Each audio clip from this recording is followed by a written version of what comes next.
झंडे को सलामी दे। राष्ट्रगान प्रारंभ।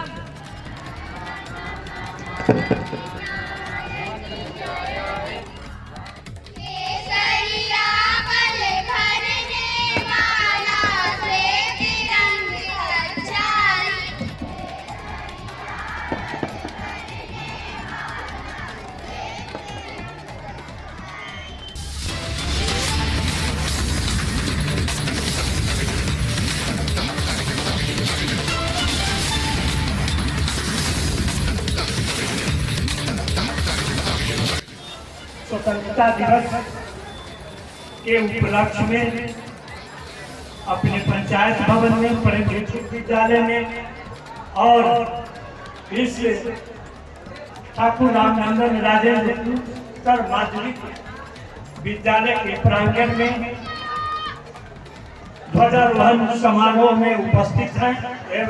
बड़ी सौभाग्य की बात है। यहाँ पर एक विद्यालय है जिनके नाम पर इस विद्यालय का नामकरण किया गया है। वो भी अपने जमाने के वरिष्ठ स्वतंत्रता सेनानी रहे हैं, जो हमारे बाबा राजेंद्र बाबू, जिनको सभी लोग जानते रहे हैं। जहाँ तक यह भूमि वीरों का है, शहीदों का है और अध्यात्म में भी अपना पंचम लहराने का काम किया है। यह भूमि संत प्रेम दीक्षित जी जैसे महान संतों की रही। देश की आजादी के लिए देश के महान सपूत सुभाष चंद्र बोस, चंद्रशेखर आजाद, सरदार वल्लभ भाई पटेल, राजेंद्र प्रसाद जैसे लोगों का अगर बहुमूल्य योगदान भूमिका अगर रहा है, तो उस कड़ी में हमारे पंचायत के भी भिन्न भिन्न स्वतंत्रता सेनानियों का नाम उस कड़ी में रहा है, जिनको मैं नाम सहित उनको श्रद्धासुमन अर्पित करने का काम इस कार्यक्रम के माध्यम से किया। आज इस विद्यालय में हम लोग विद्यालय के सुधार के तरफ अपना समय और योगदान देकर विद्यालय के विधि व्यवस्था, शिक्षण व्यवस्था में सुधार लाकर उन सेनानियों के प्रति, उन क्रांतियों के प्रति सही मायने में श्रद्धासुमन अर्पित करना चाहते हैं, जिन्होंने एक सपना सजाया था कि जब भारत आजाद होगा तो मेरा भारत सपनों का भारत होगा। लेकिन उस कसौटी पर कहीं न कहीं हम लोग पूर्ण रूपेण अपने आप को खरा महसूस नहीं कर पा रहे हैं। इसके पीछे कहीं हम लोग जिम्मेवार हैं, कहीं शिक्षक जिम्मेवार है, कहीं विद्यार्थी जिम्मेवार है, कहीं सरकार जिम्मेवार है। हम पंचायती राज व्यवस्था के प्रतिनिधि हैं और पंचायती राज का जो व्यवस्था को देश में लाया गया, सत्ता की विकेंद्रीकरण में समाज के अंतिम व्यक्ति तक लाभ पहुंचाने का एक करीब पंचायती राज व्यवस्था रहा है। और उसमें जो तरह की योजना इस देश में चलती है, एक केंद्र प्रायोजित योजना और एक प्रदेश प्रायोजित योजना।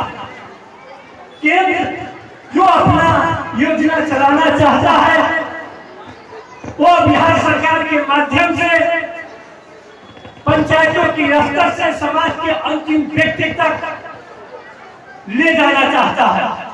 प्रदेश भी जो अपना योजना चलाना चाहता है वो भी पंचायती राज व्यवस्था के तहत अंतिम व्यक्ति तक कैसे पहुंचे, इसके लिए वो इमरजेंसी में रहता है।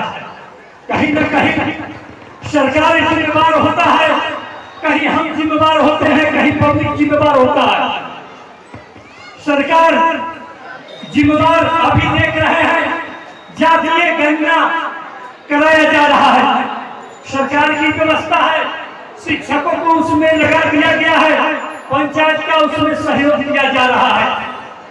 मैं उस पर विशेष रूप से उंगली नहीं उठाना चाहता, क्योंकि सरकार की व्यवस्था है, इसलिए सरकार की एक कड़ी पंचायत है, इसलिए मैं उंगली नहीं उठाना चाहता। लेकिन मैं एक स्वतंत्र भारत का स्वतंत्र नागरिक हूँ, इसलिए अपनी बात जरूर रखना चाहूंगा और रख रहा हूँ। अगर जातीय गणना जो हमारे प्रदेश में देश में किया जा रहा है, इसके लिए जरूरी है जातीय गणना की जगह अमीरी और गरीबी की गणना होनी चाहिए थी। अमीर लोग कितने हैं, मध्यम वर्गीय लोग कितने हैं और गरीब लोग कितने हैं, तो निश्चित रूप से एक समृद्ध समाज की स्थापना होती। आज जातीय गणना कर निश्चित रूप से राजनेताओं का उसमें कहीं न कहीं स्वार्थ छिपा हुआ है, ताकि हम लोग जात पात के आग में कूदकर एक दूसरे के प्रति द्वेष उत्पन्न हो और इसका राजनीतिक रोटी सेका जाए। इसलिए जरूरत है आज इस 77वां स्वतंत्रता दिवस के अवसर पर अपने आप में विचार करने का, जो मुझको क्या करना चाहिए, सरकार की व्यवस्था क्या है, सरकार अपनी व्यवस्था चला रही है, लेकिन मेरा क्या धर्म है, मेरा क्या कर्तव्य है, पहले उस पर आत्मचिंतन करने की जरूरत है। और जब तक हम इस पर आत्मचिंतन नहीं कर पाएंगे, न हम एक सही समाज की स्थापना कर सकते हैं, नहीं विद्यालय में सही शिक्षा का आदान प्रदान कर सकते हैं। मैं कहीं न कहीं इस विद्यालय के व्यवस्था से आहत हूं। मैं विगत 15 वर्षों से, जब भूपेंद्र शाह यहाँ के मुखिया थे और मैं मुखिया प्रतिनिधि के रूप में काम कर रहा था, उस समय से विद्यालय की व्यवस्था कैसे सुदृढ़ हो, इस पर हम लोग बराबर प्रयास करने का काम किया। लेकिन कहीं न कहीं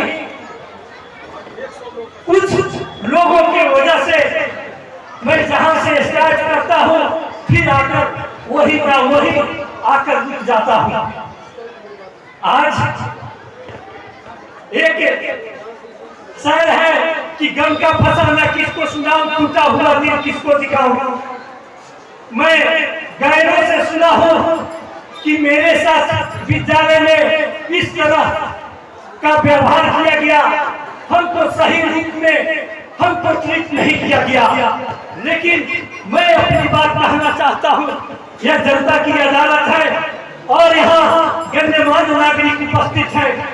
मैं इसको विद्यालय के का जो प्रबंध समिति का बैठक या आम जन के साथ जो भी प्रधान जी कह रहे थे जो बैठक करनी है, उसमें विस्तृत रूप से इस बात को उठाऊंगा। यह पीरों की भूमि है, निश्चित रूप से व्यवस्था बदलने के लिए जनता की अदालत में एक निर्णय लिया जाएगा और वहां पर जो प्रधानाचार्य नियुक्त किया जाएगा, वह प्रधानाचार्य विद्यालय को सुचारू और सुव्यवस्थित चलाने का काम करेगा। इसलिए मैं आप तमाम लोग से कहना चाहूंगा, साथ साथ मैं यहाँ बैठे अभिभावकगण से कहना चाहूंगा कि आपका बच्चा अगर आपको आमंत्रित करना चाहता है, जो फलाने समय में विद्यालय में शिक्षा समिति की बैठक है या आम जन की बैठक है, तो आप अपनी उपस्थिति निश्चित रूप से दे। अगर आप अपनी उपस्थिति अगर नहीं देते हैं, तो मैं समझूंगा कि इस विद्यालय की व्यवस्था से आपको कोई मतलब नहीं है और तब मेरा आवाज वो आखिरी आवाज होगा। इसके बाद मैं विद्यालय की आवाज जीवन में कभी नहीं उठाऊंगा। इसलिए आप तमाम लोग को कहना चाहता हूँ कि विद्यालय परिवार, छात्र छात्राएं और साथ में अभिभावक और यहाँ का जो जनप्रतिनिधि, सरपंच, पंचायत समिति सदस्य पूर्व के हो वर्तमान के हो और साहित्य से जुड़े हुए जितने भी कविवर हैं उन तमाम लोग को मैं उसमें आमंत्रित करना चाहता हूँ आए और व्यवस्था इस विद्यालय की व्यवस्था सुधारने में निश्चित रूप से सहयोग करें, क्योंकि मुश्किलों से भाग जाना आसान होता है। हर पल जिंदगी का इम्तिहान होता है। जानने वाले को कुछ नहीं मिलता, लड़ने वालों के कर्म में सारा जहान होता है, सारा जहान होता है। जय हिंद, जय भारत, वंदे मातरम।